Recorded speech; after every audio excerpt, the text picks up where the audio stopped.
Raadio 2. Tere hommikust, Silver Kleiman-Leiman. Tere hommikust. Ja tere hommikust, Andres Holst. Tere hommikust.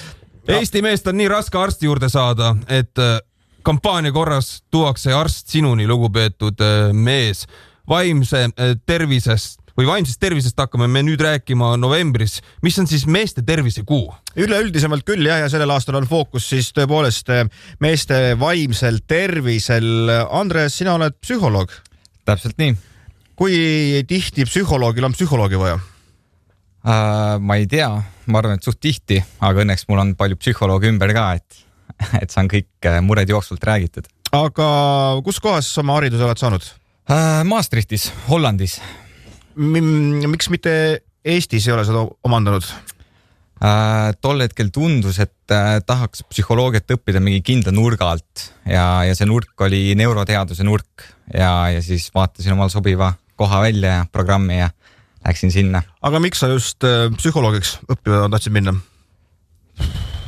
Hea küsimus, et alguses ma õppisin matstatti üldse, aga siis tundsin, et tegelikult selline arvude töö ei ole minule, et tahaks pigem inimestega tegeleda. Kui vana sa oled? 25. 25. Ja. Ja meil on ka Silver, kes on siis kogemusnõustaja. Kogemusnõustaja. Mida see kogemusnõustaja tähendab?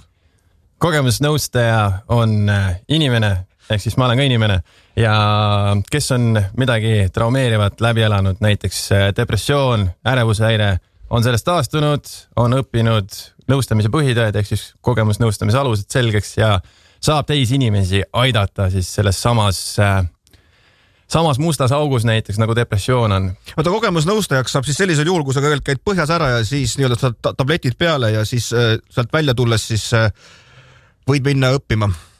Üks eeldustest on jah, enda haiguse läbi mõtestamine, lahti mõtestamine, siis sellest taastumine ja siis on võimalus õppida selleks kogemusnõustajaks. Aga kui palju, ma küsin ka sinu vanuse ära, et süsteemalt aru saada seda teie selle vanus süsteemalt ja kui vana sina oled? Värskelt paar kuud tagasi 29 saanud. Okei, nii et psühholoog on noorem kui kogemusnõustaja meil praegu siin. No, sain kogemuse teiste inimeste kaudu. Miks ma seda küsin, on see, et miks see praegu siis siin oluline on see, et kui palju teie ealistel on vaimse tervisega probleeme? Väga palju, et tegelikult isegi rohkem kui nii-öelda üldise populatsiooni keskmine on. Et circa tegime siin arvutusi suve alguses, et kuskil 60 000 noort vanuses 11 kuni 20 tegelikult vajaksid mingit abi, mida nad ei saa vaimse tervisega seoses siis. Kuidas Silver, sinu lugu oli? Minu lugu oli selline, et ma tükk aega ei saanud aru, mis minu sees toimub, ma ei osanud kuhugi pöörduda, ainuke asi, mis ma teha oskasin, oli siis kõik enda sisse koguda, ehk siis kõik selline ärevus, kõik küsimused, muremõtted, ma ei julgenud tegelikult üldse abi küsida, sest mis mõttes mees läheb nüüd arstile, kuule, ma tunnen ennast kehvasti.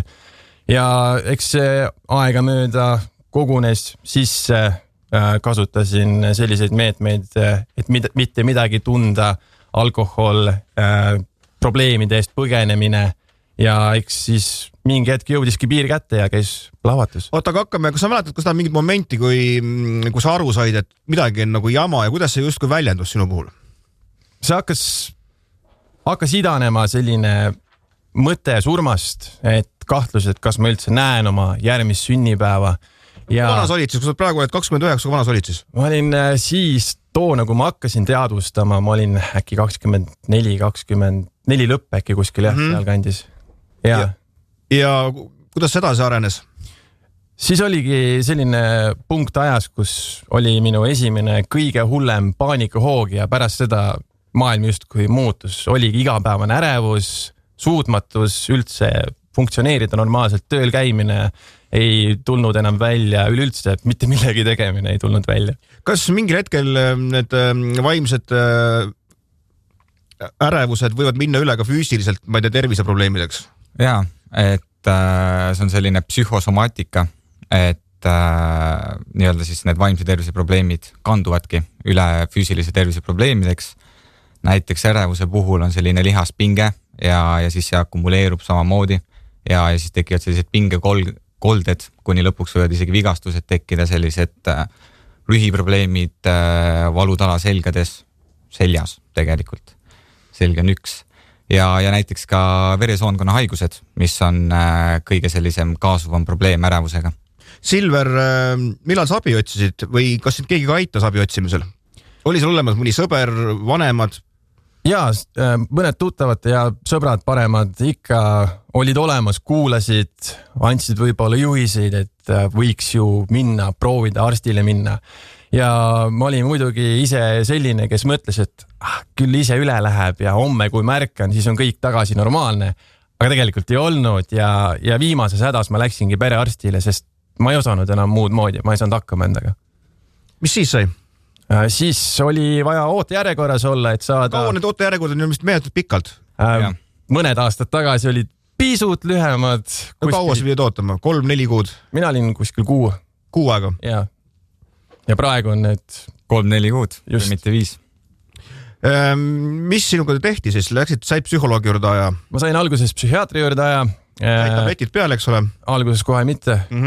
Ja siis edasi oli üleüldine selline terviklik teraapia, et oligi psühhiaater, ravimid, psühholoog ja töö iseendaga. Kui pikalt see aega võttis, et sa said nii-öelda jalad taaskord alla? Ma arvan, et arvestades sisse ka veel mõned tagasilöögid, uuesti põhja kukkumised, siis selleks läks kokku 2017 lõpp kuni siis 2021 kuskil nii. Kas sa praegu oled terve? Ma arvan, et ma olen paremas seisus, kui ma üldse esmahaigestumisel olin. Kas see, et see tsükkel nii pikk on, ütleme praegu siis 5 aastat, eks ole, kas see on selle haiguse või nende haiguste puhul, vaimsete haiguste puhul tavaline? Jah, eriti kui need on enne süvenenud pikalt, et siis läheb nii-öelda nende käitumismustrite väljatöötamiseks, mis selle haigusega kujunevad, läheb pikalt aega ja samuti need võivad tagasi tulla, kui tekib mingi raskem olukord, mingi ootamatu sündmus, mis siis nii-öelda tõukab sinna vanasse rütmi tagasi ja enne kuu aja pärast tegelikult ongi samasugune olukord. On 14. november, on meeste tervisekuu. Andreas Holst psühholoogina, kuidas arstid oma seda nimistut kutsuvad kataloogis või et kui palju on mehi ja kui palju on naisi? Kas pigem tulevad naised vaimse tervise probleemidega arsti juurde ja mehed mitte või tegelikult on 50-50? No päris 50-50 ei ole, viimasel on veits paranenud, aga naised on circa äkki 70% praegu. Et just seda meeste protsenti jäävad kõrgemaks noored mehed, kes julgevad tulla rääkima. Kas võib ka eeldada, et mehed, kes tulevad, on tõsistamateks nii-öelda olukordades sellel eeldusel, et mees läheb arsti juurde siis, kui on ikkagi täiesti viimane hetk?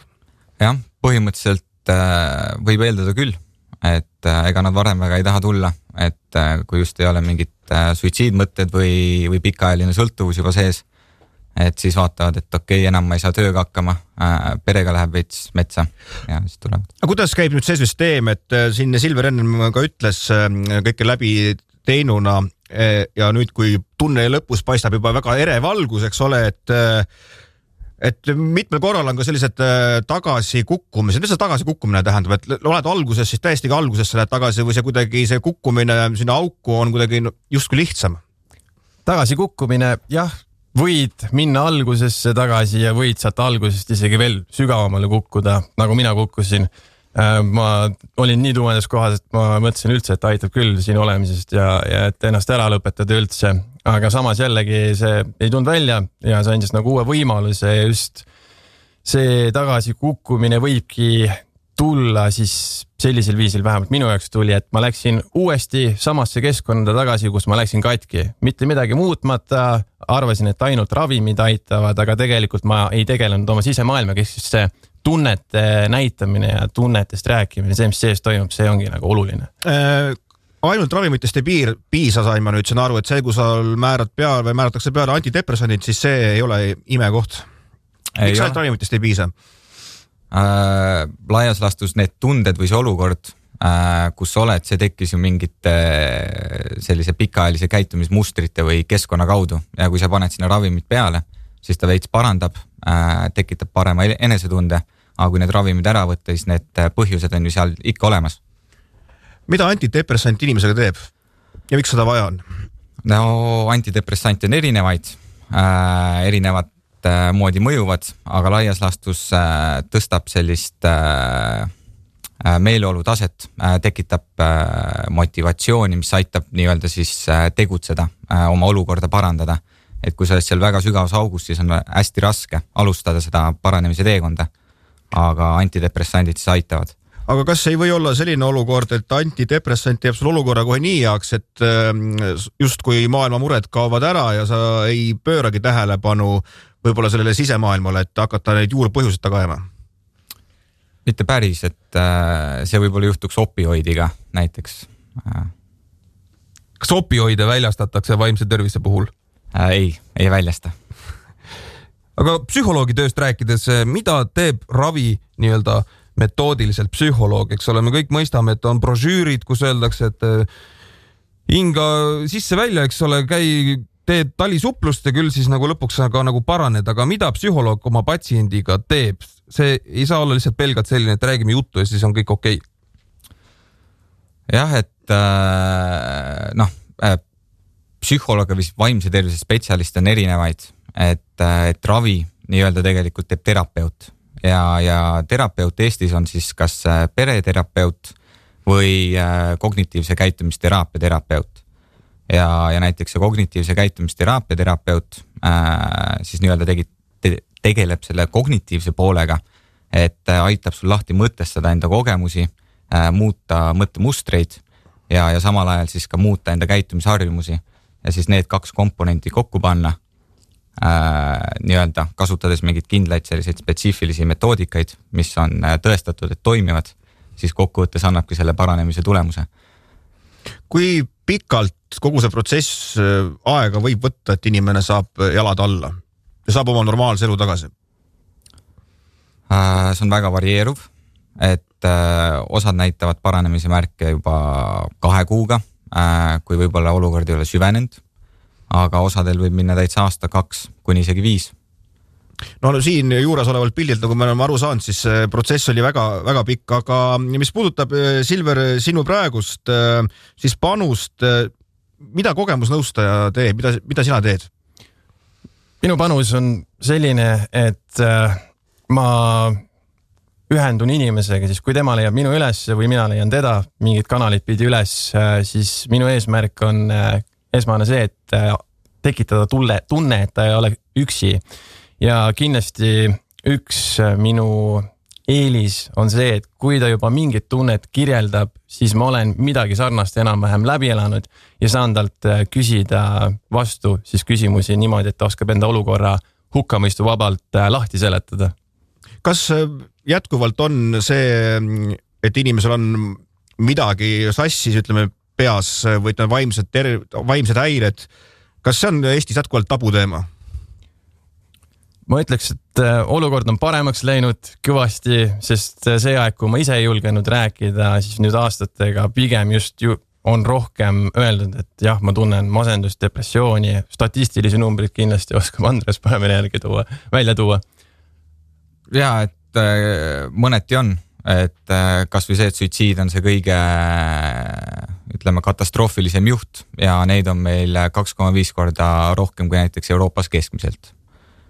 Sõltuvushäireid on väga palju, et isegi need väiksed sellised õhtuti õlujoomised nädalavahetusel siis nii-öelda kõvemad võtmised, et see on kõik toimetulekumehanism ja kui sul on toimetulekumehanismid mingi aine põhjal, siis tõenäoliselt sa ei tegele oma siis nii-öelda vaimse tervisega piisavalt. Aga kas inimene, kes ei ole seda kogenud, saab näiteks aru, mis asi see on üldse, et kui rängas augus inimene võib olla? See on täpselt nii, nagu ma ise ei saanud aru. Minu jaoks oligi see normaalne, et kui ma tundsin ärevust, ma hakkasin jooma või siis veel midagi muud kangemat sinna otsa ja põgenesin nii-öelda selle halva tunde eest ja siis salvestuski see muster, et ärevus, teen paar õlut näiteks ja hakkab parem. Tegelikult ei hakka parem, ma lihtsalt lükkan edasi. Ja üldse, et enda sellisest sisemaailmast võib-olla aru saada rohkem, on väga hea selline koht peaasi.ee kriisiplaan. Sealt on küsimused, millele saab vastata. Ma jõuan küll viimase küsimuse küsida, et mis hetkel peab abi otsima? Võimalikult vara. Seda hetke on väga keeruline. Ja mis see tähendab, võimalikult vara? No kui tunned, et näiteks ärkad iga hommik väsinuna, selline pingetunne on kogu aeg, pea valutab kogu aeg, mis alustada võiks kindlasti perearsti juures, välistada füüsilised probleemid ja kui füüsilised ei ole, siis tegelikult võiks rääkida vaimse tervise spetsialistiga. Peaasi.ee on see veebileht, kus te saate siis infot ja kui te leiate, et midagi ei klapi, siis vaadake sealt täpsemalt üle ja otsige abi. Aitäh teile, et meile külla tulite. Silver, Kleiman, Leiman ja Andres Holst olid meil külas. Raadio 2.